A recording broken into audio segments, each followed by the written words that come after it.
David Guiraud, merci de nous avoir rejoints. Vous êtes porte-parole jeunesse de la France Insoumise.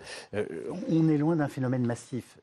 Alors qu'il puisse être dénoncé, qu'on puisse en débattre, c'est quelque chose de tout à fait normal. Mais est-ce que vous êtes d'accord pour dire que voilà, les chiffres ne peuvent pas être comme ça plaqués brutalement du jour au lendemain?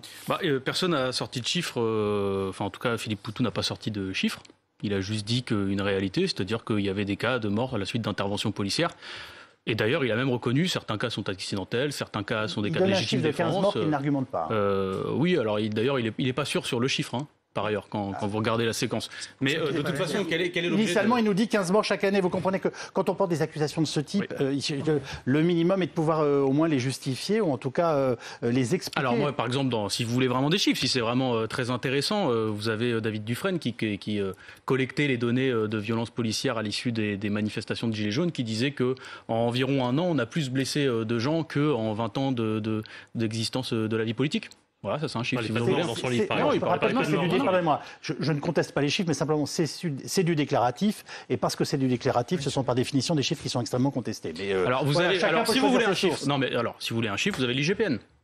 Oui, on vient de les donner. Désolé, je viens d'arriver. Non, mais je vous en prie. L'IGPN, vous avez l'Association chrétienne pour l'abolition de la torture, vous en avez d'autres, des compilations qui, pour le coup, je ne reprends pas certaines autres compilations qui peuvent être intéressantes, mais qui prennent des chiffres, par exemple, de morts, en prenant toutes les morts possibles à la suite de forces de l'ordre, notamment sur quand on tue un terroriste. Moi, je ne l'inclus pas forcément dans mon logiciel, ça. Mais il y a l'IGPN vous donne des chiffres de gens morts à la suite d'une intervention. Nous sommes d'accord, 32 morts, 78 blessés dans des missions de police, 19 fonctionnaires ont fait l'objet de poursuites. Voilà. Et après, les conditions de ce qui se passe à chaque fois méritent d'être mises en avant. Pardon, vous voulez intervenir? Quand on dit la police tue, c'est juste qu'on essentialise le débat quand même. On n'a pas d'autre choix que de réagir.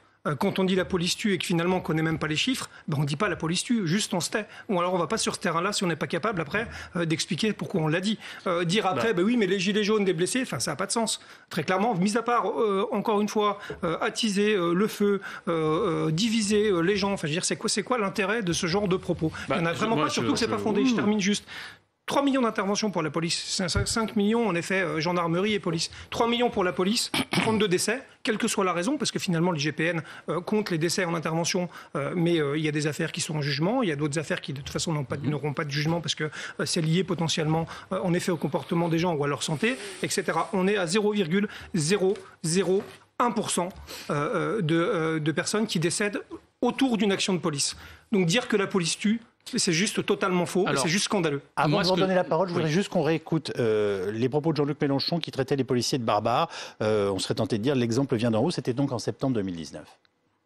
C'est des barbares, soyez prudents, parce qu'ils ne s'arrêtent plus maintenant. Je suis revenu aujourd'hui, je savais que vous serez là, les enfants.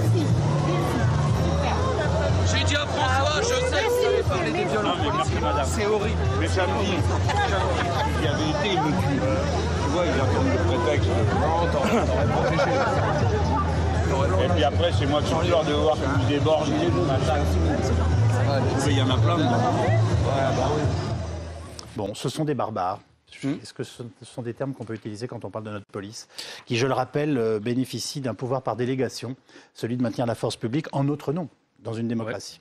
Moi, ce que je vous propose de faire, c'est quelque chose de simple. On va aller voir ensemble Sophia Chouviat, la fille de Cédric Chouviat, qui a été tuée par des policiers lors d'une intervention. Puis vous allez lui dire, monsieur, que la police, elle tue pas. Non, mais on va faire ça, en fait. Personne ne dit que la police ne tue pas. Mais si, on va aller voir les familles de victimes de violences policières et puis on va leur dire que la police ne tue pas. Je veux dire, on est en train de monter un débat. Je vous le dis ça comme ça. On est en train de monter un débat à partir d'une intervention de Philippe Poutou, qui lui-même était questionné à propos d'un montage fallacieux et calomniateur de la part d'un élu proche de Pécresse sur un élu municipal à Cachan. Le montage était fallacieux, pardon de vous le dire, c'est-à-dire qu'il coupait l'intervention en plein milieu d'une phrase et d'un propos pour le décontextualiser. On en parle depuis 1 jour et demi. Et derrière, qu'est-ce qu'on arrive à dire? On arrive à faire dire à Philippe Poutou qui dit que la police tue. Il dit que parfois elle tue aussi par accident et par il a littéralement tenu ses propos tout à l'heure dans l'émission. Juste pour rigoler, vous avez vu le mal qu'il a eu à dire légitime défense? Parce que si le journaliste... il dit accident. Non. Il dit meurtre, assassinat, bavure. Et quand Accident. Non. Accident. Et quand le Alors, journaliste j'ai le lui dit verbatim sous les yeux, légitime défense, Voilà. ah oui, aussi légitime défense. Ah bah mince, ouais, on avait juste oublié ça. D'accord. Donc j'ai le verbatim sous les yeux, il dit bah la police tue, elle a tué, elle tue. Après on peut discuter, assassinat, meurtre ou accident ou bavure. Il galère pas à dire accident. C'est ensuite Gilles Bornstein qui le coupe en disant ou légitime défense et il répond j'ai le verbatim encore une fois sous les yeux ou légitime défense, bien sûr. Ouais. Donc C'est dur à dire. Heureusement Moi, je que veux bien, c'est pas notre logiciel non plus, en fait, Gilles Bornstein fait remarquer ou légitime défense. Bruno Questel, est-ce qu'on est en train de monter, enfin je dirais une mayonnaise artificielle autour de propos qui le seraient tout autant on parle de choses graves. Hein. La question que je me pose, c'est on a affaire à un candidat à l'élection présidentielle, donc la plus haute fonction de la République, qui dit la police tue 15 jeunes. Donc il s'adresse à une frange de la population et aussi à une partie du corps électoral. Donc je ne sais pas si on est dans l'inconscience, l'inconsistance ou le cynisme. Ou alors on est face à quelqu'un qui ne s'appartient plus lorsqu'il s'exprime. Mais ce qui est clair, c'est à la fois irresponsable, dévastateur, parce que ça donne une image des forces de police auxquelles moi je souhaite rendre hommage pour tout le travail qu'elles ont réalisé depuis 4 ans et demi, depuis toutes ces tensions, depuis toutes ces manifestations auxquelles elles ont été confrontées.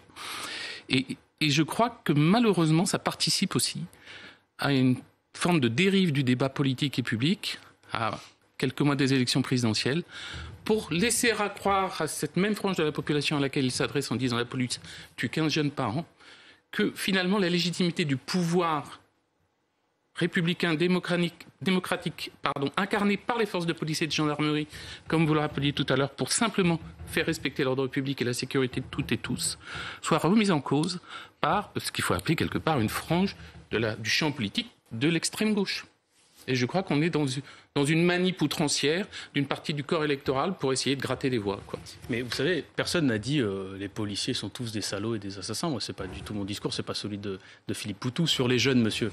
C'est l'association chrétienne pour l'abolition de la torture qui recense dans son rapport de 2016. Je vous le dis très calmement, 26 décès entre 2005 et 2015, et je cite l'association chrétienne pour l'abolition de la torture, essentiellement des jeunes et des personnes issues de minorités visibles. Donc après, on peut discuter de pourquoi elles sont mortes. Peut-être qu'il y a des cas de légitime défense. Hein. Moi, je dis pas l'inverse. Je vous dis juste que par contre, chaque citoyen a le droit de demander des comptes à tout agent de son administration publique. C'est ce que fait Philippe Poutou avec ses mots, avec sa radicalité, c'est vrai. Mais il a le droit de le faire. Et si on commence à dire à des candidats à la présidentielle qui vont avoir des plaintes sur des choses qui sont ingagnables, je veux dire, cette plainte qui est financée par nos impôts est ingagnable. Hein. Je vous le dis. C'est-à-dire que nos procureurs et nos magistrats et nos avocats ont quand même bien mieux à faire que ça, sur la base d'un débat qui pour moi n'est pas malsain. C'est pas détester la police que de dire qu'il peut y avoir des problèmes dans l'administration. On n'arrête pas de le faire sur les autres corps de la société. C'est détestable de dire quelqu'un. Donc il y a des policiers aujourd'hui qui sont en souffrance, c'est vrai, mais moi je vous le dis, la police est malade du climat sécuritaire, du fait qu'on lui fait reposer sur les épaules tous les problèmes de la société et qu'on lui fixe des objectifs qui ne sont pas des objectifs à taille humaine. Voilà. Maintenant, si on peut pas avoir de débat sur ça et qu'on se fait traiter d'antiflic à chaque fois,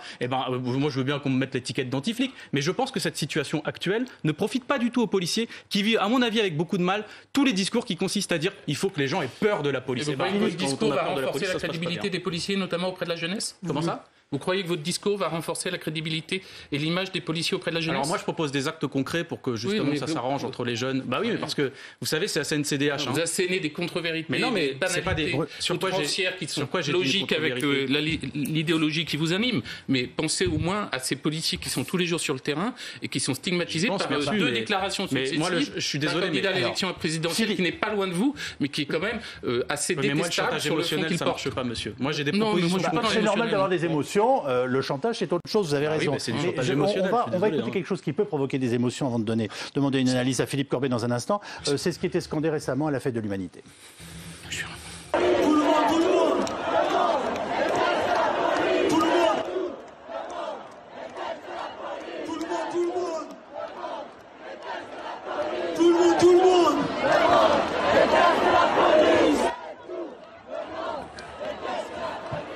Tout le monde déteste la police, scandé à la fête de l'UMA, qui a connu des moments plus intéressants dans son histoire.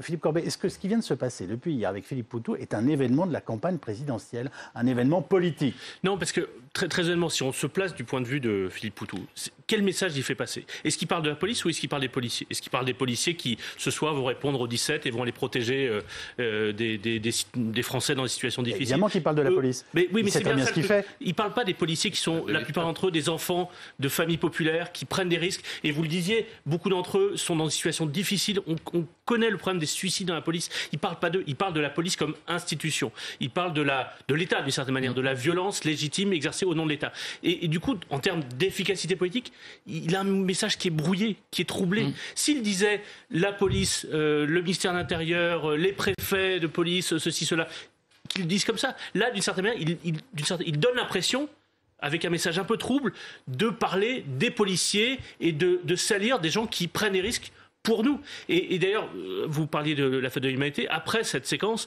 Fabien Roussel, qui est lui candidat du Parti communiste, avait pris ses distances. Il dit oui, il faut parler de violence de certains policiers. Oui, il faut parler des exactions. Oui, il faut parler de gens qui ont été blessés dans les manifs de Gilets jaunes. Mais c'est faux de dire que tout le monde déteste la police parce que la police nous protège.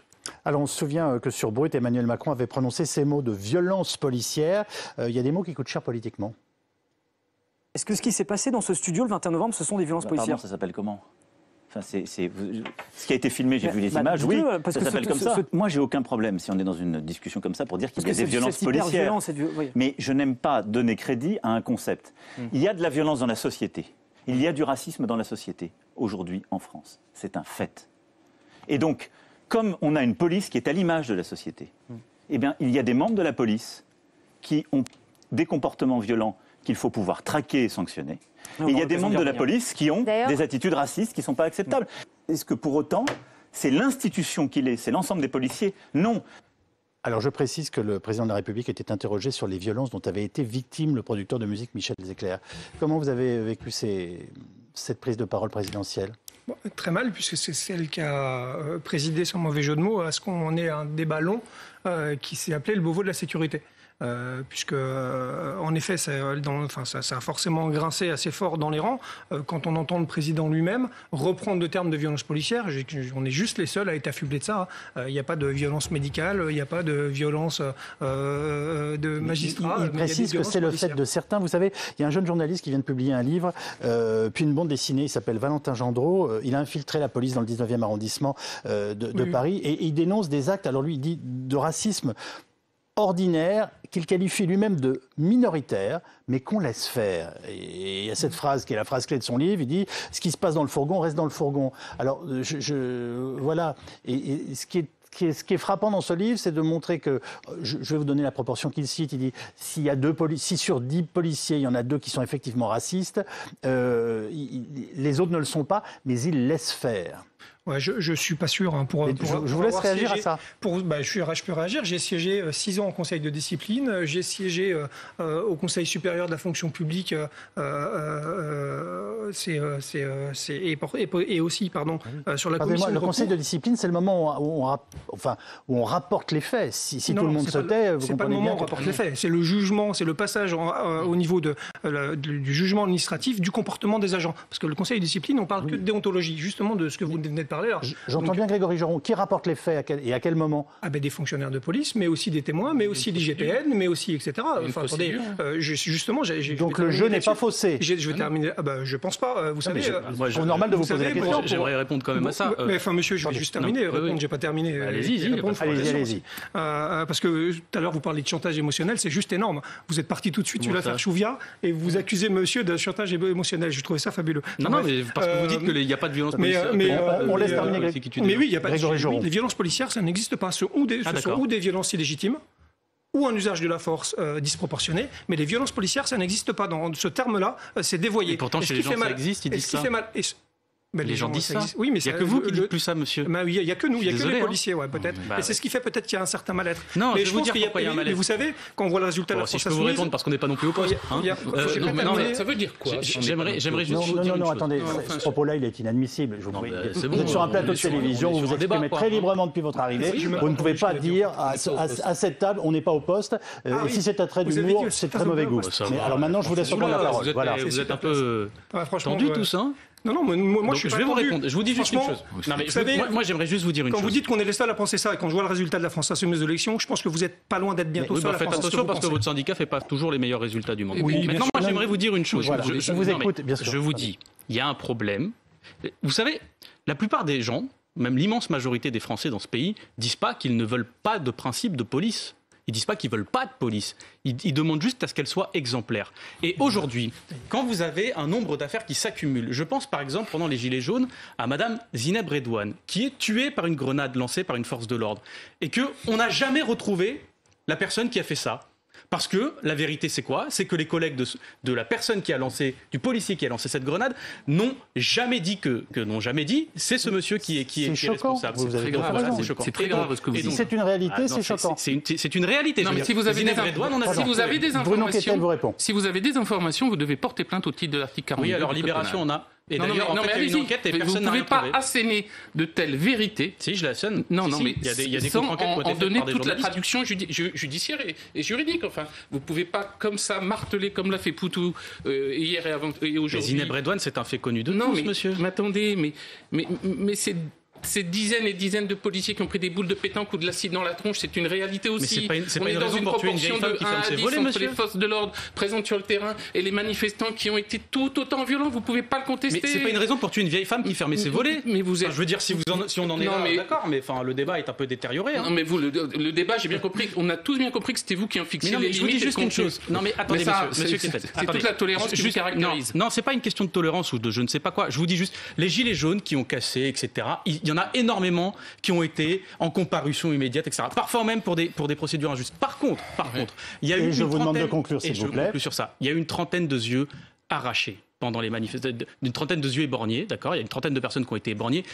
Combien de policiers ont été désignés coupables de cela? Les policiers blessés ont obtenu réparation pour la grande partie parce que la plupart des gens qui ont commis des actes délictueux en manifestation, ils ont été attrapés. Il y en a quelques-uns qui l'ont pas été, je veux bien le reconnaître, mais la majeure partie des gens ont été attrapés. Vous avez énormément de gilets jaunes qui ont fini en garde à vue. C'est indigne. Par contre, les policiers qui ont éborgné des gens, ils n'ont pas été retrouvés. Donc les gens demandent juste un peu d'exemplarité. C'est pas beaucoup demandé, c'est pas grand-chose. Il y a un nombre de procédures. Mais ça reste quand même un combat politique. Et ce sera la dernière intervention de l'émission. Les procédures ont toutes été engagées devant l'IGPN. Ça fait 2 ans, monsieur. Comment? Ça fait 2 ans. Il n'y a rien. Écoutez, vous assénez vos vérités. On fait des comparutions immédiates. On est à 6 mois des présidentielles. Vous essayez de remettre une pièce dans le bastringue des gilets jaunes. Ça ne marchera pas. Les Françaises et les Français ne veulent pas jouer au pouvoir. Et on s'en tient là. Merci les uns et les autres. Pardonnez-moi. Justement, en effet, nous sommes en période électorale et nous allons retrouver maintenant. Merci les uns et les autres d'avoir participé à ce débat.